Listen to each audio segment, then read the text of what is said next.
So, eto na nga mga kaibigan, yung part 2 na sinasabi ko sa inyo na meron akong nabasang legal doctrine. No? Ito po yung nullum crimen nulla poena sine lege. No? Ang ibig sabihin po nito sa salitang Ingles, there is no crime when there is no law punishing it. Sa Tagalog, wala pong krimen kapag walang batas na nagpaparusa sa krimen na ito, mga kaibigan. So, malinaw po mga kaibigan yan. Ano? So, nais ko pong hilingin sa inyo mga kaibigan na kung meron kayong kakilalang abogado na eksperto po no pagdating sa criminal law. Ayan. So, isangguni nga po ninyo ito mga kaibigan. Kasi ito po no, ito po yung pinagmumulan kaya ko biglang naisip ito. Kasi nga, yung current na trabaho ng Commission on Audit pagdating po sa pag-audit po no ng halimbawa ng confidential fund, ang proseso lamang po nila na naaayon doon sa kanilang guidelines kapag nag-audit ay certification lamang. No, ganyan po yung paraan nila ng pag-liquidate. No, through certification ay okay na. So, ibig sabihin, wala na yung mabusising paraan ng pag-audit na gaya nga po ng ginagawa ng ilan sa mga kumpanya no, na talaga namang mabusisi yung pag-audit talaga. Kahit piso, dapat talagang detalyado saan ginamit yung piso na ito, ganyan. At kanino talaga ginamit, saan ginamit, ano yung proyekto, magkano yung bayad, lahat po, ganun po talaga. Tapos minomonitor din po 'yon. Ano ba yung development? Halimbawa, meron kang pinagawang tulay, ganyan.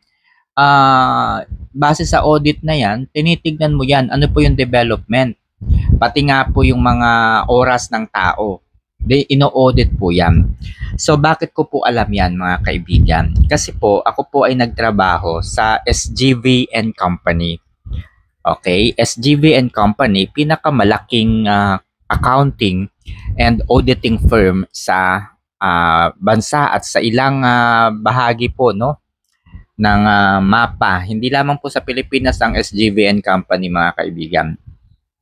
So eto nga no, kapag may project po kasi na ginagawa yung kumpanya, yung paraan po ng pag-audit talagang mabusisi. Halimbawa, merong proyektong gagawin. Ilan yung tao na magtatrabaho, ilan yung director, ilan yung manager, ilan yung secretary, ilan yung staff, lahat po yun, bibilangin po ninyo. Halimbawa, yung director, magkano po yung rate niya per hour? Tapos, ilang oras po siyang magtatrabaho sa loob ng isang araw? Yung manager, magkano po yung rate ng manager? Ilang oras po magtatrabaho yung manager. So, yung secretary, ganun din po. Tapos, ano yung project? Gaano katagal matatapos yung project? No, gaano katagal? Ano yung target na finishing date ng project? So, ganun po kabusisi yung pag-audit talaga. Ngayon, yung sa Confidential and Intelligence Fund ng mga opisina po ng gobyerno, DILG, DOJ, Office of the President, and so on so forth, no? Vice President, at iba pang mga ahensya na mayroong Confidential and Intelligence Fund, no? Ombudsman, yan yung mga yan. Base po doon sa guidelines na nakapaloob po doon sa pinagyayabang at pinagmamalaking batas po o guidelines ni Franz Castro, yung resolution ba yun 2015-01 o 02 ganyan. Malinaw po na nakalagay doon. Sabi nga po ni Attorney Rowena Guanzon, certification lang yung kailangan, sapat na. You read it. Sabi nga po ni Attorney Rowena Guanzon, di ba? Tapos yung isa pang dating commissioner ng COA na yung binanggit ko kanina sa part 1. Certification lamang. Okay? So ibig sabihin mga kaibigan, Yung nakikita ko dito ay yun lang talaga yung proseso. Ngayon, ang gusto kasi ng Quadcom, ang gusto po ng Quadcom sa pag-audit, gusto nila mabusisi every project, ilan yung tao magtatrabaho, ilang oras magtatrabaho yung tao, gaano katagal matatapos yung proyekto, yung ganun. Gusto nila mabusisi yung pag-audit. Hindi po iyon ang nasa guidelines ng COA. Pangalawa, wala pong karapatang mag-audit ang Congress. No, wala pong karapatang mag-audit ang Congress. Okay, sige, sasabihin nila kailangan nilang imbestigahan. Kung kailangan nilang imbestigahan, mga kaibigan, since wala ngang ganoon na proseso ng pag-audit sa COA, kahit sabihin nila na nilustay ni Vice President Sara Duterte yung 125 million pesos nito in just 11 days. Kung walang batas na nagpaparusa sa ganoong paggastos, kasi hindi nila mapapatunayan yun Hindi nila mapapatunayan yun kasi by certificate lamang ay enough na. Wala ring maipakikitang ebidensya ang COA kasi hindi rin nila pwedeng sabihin yun dahil confidential. Bukod sa pagiging confidential in nature, ay hindi po authorized ang Quadcom na mag-audit at suriin yung laman ng liquidation report. Ang pwede lang panghawakan ng Congress at pwede lang nilang hilingin certification. Titignan lang nila yung certification kung meron nga ba talagang certification. Yun lang. So, kung sinasabi ng Congress o ng Quadcom nilustay ni BP Sara yung 125 million pesos nitong confidential fund, ang tanong dito, paano nila mapatutunayan? Kasi wala nga pong batas na ganun sa gusto nilang mangyari. So yan po yung nakita ko dito sa Article 5, Civil Code of the Philippines. No, sabi dito, acts executed against the provisions of mandatory or prohibitory laws shall be void except when the law itself authorizes their validity. When the law does not provide a penalty for the violation of its provision, the courts may not impose one. So, ibig sabihin, nakalagay po dito, kahit na sabihin natin, oy, krimen yan, kasalanan yan, sa current na batas, wala namang ganoon na pwedeng magparusa. Diba?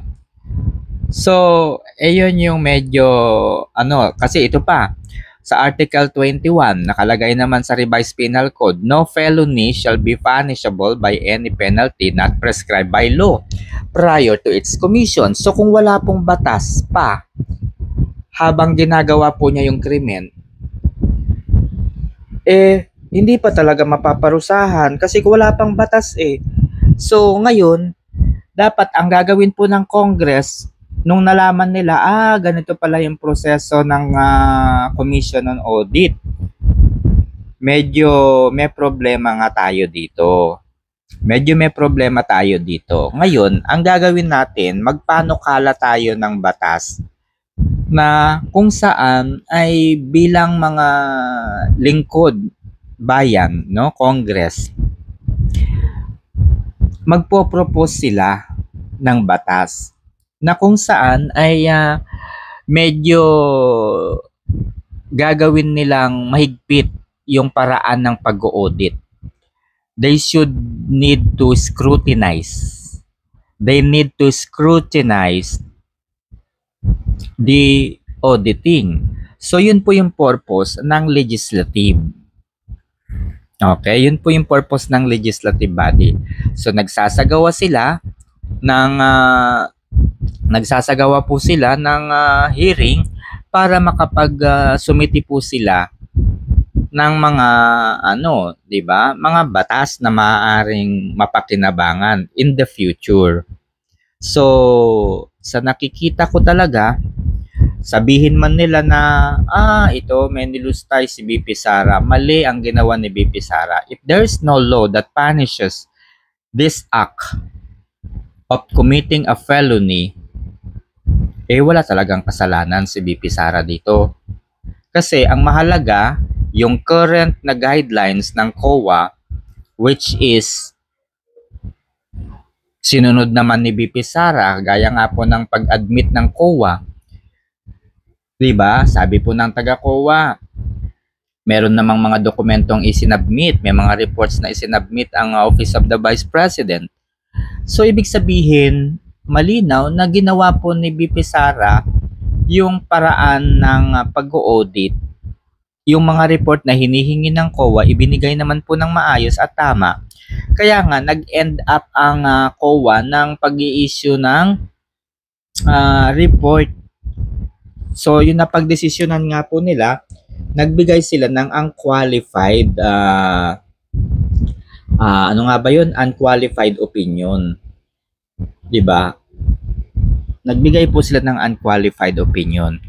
So, ang tanong ko sa mga abogado, okay, dear audience, ang tanong ko, pwede ba itong gamiting depensa ng grupo o ng lawyers ni Vice President Sara Duterte? Nullum crimen, nulla poena sine lege.